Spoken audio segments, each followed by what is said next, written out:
You've probably heard of South African airmen, like Sailor Malan, volunteering to fight for the British Royal Air Force during World War II, but this was by no means South Africa's sole contribution to the Allied war effort.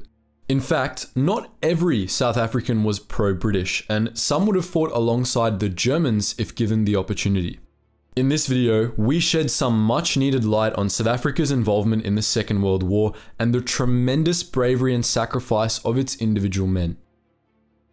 Skillshare is the premier online learning community to help you develop new and existing skills and immerse yourself in creativity. Seeing as our team here on the front are delving into the short video space ourselves, we found the class Video for Instagram, How to Tell an Engaging Story in Less Than a Minute by Elise Naves to be invaluable. No matter your skill level, the ad-free experience, the constantly updated classes, and the community offered by Skillshare is sure to help you level up in your chosen discipline. If you want to go even deeper, Skillshare even offers live classes where you can connect with popular teachers while working alongside other members. The first 1,000 people to click the link in the description will get a 1-month free trial of Skillshare, so you can start exploring your creativity today and unlock your full potential with Skillshare's curated classes.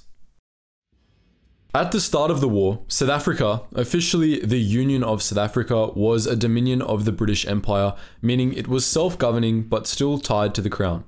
South Africa's Prime Minister was JBM Hertzog, the leader of the National Party, which stood in a union with the South African Party headed by Jan Smuts. This joint party was aptly named the United Party. The thing is, the National Party was anti-British and pro-Afrikaner, with Afrikaners or Boers being the Afrikaans-speaking descendants of the early white settlers of the Cape of Good Hope, most of whom were Dutch and some German. On the other side of the coin, Smuts' South African Party was pro-British. With Britain declaring war on Germany on the 3rd of September 1939, you would be correct to assume South Africa's political environment was more than a little tense. While South Africa had an obligation to stand with Britain, Prime Minister Hertzog, being anti-British, decided his best bet was to play the neutrality card. The United Party, as a whole, wasn't into his decision, and Hertzog was booted out of power by a vote of 80 to 67 on the 4th of September 1939. 2 days later, South Africa answered Britain's call to war. Hertzog and his followers quit to the United Party and started the Afrikaner Party, which later merged with the Purified National Party, which had earlier split from the National Party, to become the National Party once more. Other anti-British, pro-German, and pro-Afrikaner organizations emerged at this time. The largest was the Ossifer Brandwacht, which translates to something like Oxwagon Sentinel. Led by a South African lawyer by the name Johannes van Rensburg, the Ossifer Brandwacht grew to include some 300,000 to 350,000 members during the war. It even included a military wing inspired by the Nazi paramilitary wing, the Sturmabteilung, or SA. They were called the Stormjars, and they operated under the following oath: if I retreat, kill me. If I die, avenge me. If I advance, follow me. Despite that oath, the Stormjars didn't go to war so much as cause a ruckus in South Africa. Mostly, they undertook sabotage missions, blowing up power lines, railroads, and post offices, and cutting telephone and telegraph lines, among other things. In 1942, an assistant chief commandant of the Ossifer Brandwacht, B.J. Forster, had this to say about the organization's political philosophy. We stand for Christian nationalism, which is an ally of National Socialism. You can call this anti-democratic principle dictatorship if you wish. In Italy, it is called fascism. In Germany, German National Socialism, and in South Africa, Christian nationalism. If that name rings a bell, Vorster became the Prime Minister of South Africa in 1966. Of course, the South African government didn't just stand by and let the Ossifer Brandwacht run amok. They arrested and detained thousands of its members until the end of the war, Vorster among them. When the war was over, the National Party swallowed the Ossifer Brandwacht and, in 1948, defeated Smuts and took control of the Dominion. So that was roughly what happened inside South Africa politically, but what about its resource and military contributions? War is a hungry beast, and South Africa played a significant role in sustaining it. We'll get to manpower in a bit, but South African raw materials such as coal, iron, manganese, platinum, steel, and uranium were vital to sustaining the Allied war effort. So were South Africa's heavy engineering industries, railways, and ports. Among the military vehicles South Africa produced was the Marmon Harrington armoured car, of which they made about 5,700 between 1940 and 1944, many for the Brits. South Africa's ports supplied the Allies in the India-Burma theatre, and British ships also used South Africa as a stepping stone on the way to the Suez Canal when the Axis had the Mediterranean Sea on lockdown. Under the Joint Training Scheme, South African Air Force or SAAF and RAF pilots trained in air schools throughout South Africa. At the start of the war, the SAAF was tiny, but by September 1941, it boasted some 31,000 personnel. Along with the South African Navy, which was also pretty small, the SAAF played a significant role in defending South Africa's waters and the Cape Route, which was a vital shipping route connecting the North Atlantic Ocean to the Indian Ocean. Some 10,000 personnel volunteered for the South African Navy throughout the war, including my grandfather, and that's the thing. Everyone who served in South Africa's military was a volunteer. Conscription just wasn't a thing.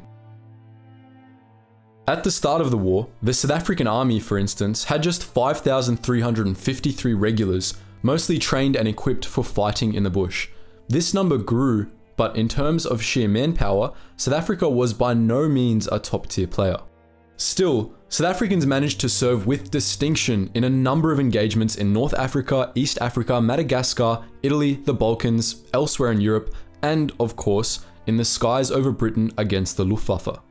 South Africans were critical to the Allied victory in the East African Campaign, for example, deploying around 27,000 Army and Air Force personnel. By December 1940, 94 aircraft from 10 SAAF squadrons were operating in East Africa against the better equipped and more experienced Italian Regia Aeronautica, and still they managed to do more than their fair share of damage. The SAAF's 1 squadron, for instance, claimed to have taken out 48 enemy aircraft and damaged a further 57 during aerial combat, for a loss of just 6 pilots. As a second example, the South African Army's 2nd Infantry Division was shoulder to shoulder with the British when they suffered a crushing defeat in the Axis capture of Tobruk in June 1942.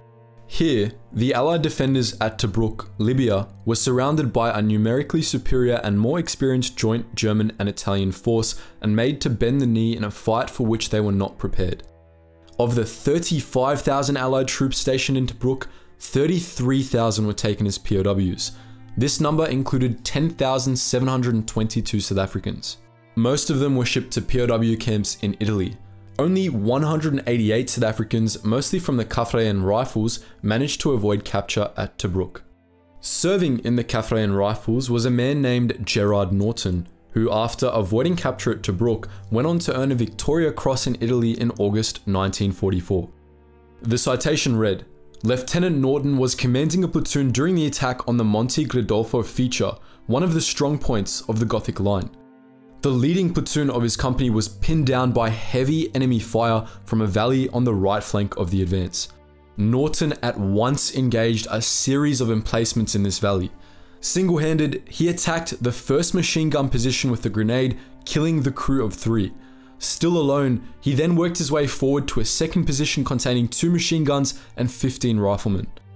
After a fight lasting 10 minutes, he wiped out both machine gun nests with his Tommy gun and killed or took prisoner the remainder of the enemy. By his supreme gallantry, fearless example and determined aggression, he assured the successful breach of the Gothic line at this point. Norton wasn't the only VC recipient to illustrate the bravery of South African servicemen during the war, of course. On the night of February 23, 1945, South African pilot Ted Swales gave his life for the Allied cause in his Lancaster bomber following a raid on Germany, earning his VC posthumously. The citation read, "Captain Swales was a master bomber of a force of aircraft which attacked wartime. Soon after he reached the target area, he was engaged by an enemy aircraft and one of his engines was put out of action. His crippled aircraft was easy prey. Unperturbed, he carried on with his allotted task. Clearly and precisely, he issued aiming instructions to the main force. Meanwhile, the enemy fighter fired again. A second engine was put out of action. Almost defenseless, he stayed over the target area, issuing his aiming instructions until he was satisfied that the attack had achieved its purpose. Realizing that the situation was desperate, Captain Swales ordered his crew to bail out. Hardly had the last crew member jumped when the aircraft plunged to Earth. Captain Swales was found dead at the controls. He gave his life that his comrades might live. All in all, some 334,000 men volunteered to serve in the South African Army throughout the war, both in combat and unarmed support roles, with the majority of the latter filled by black South Africans and Indians. Just over 11,000 South Africans paid the ultimate price. As always, we'd love to know what you think. Did you know that there were a lot of pro-German, anti-British South Africans in the Dominion during World War II? Had you heard about the Stormyards and their sabotage operations? Lastly, do you know of any other stories highlighting South African bravery? Please feel free to share your thoughts in the comments section below. As always guys, thank you so much for watching, and I hope you learned something new.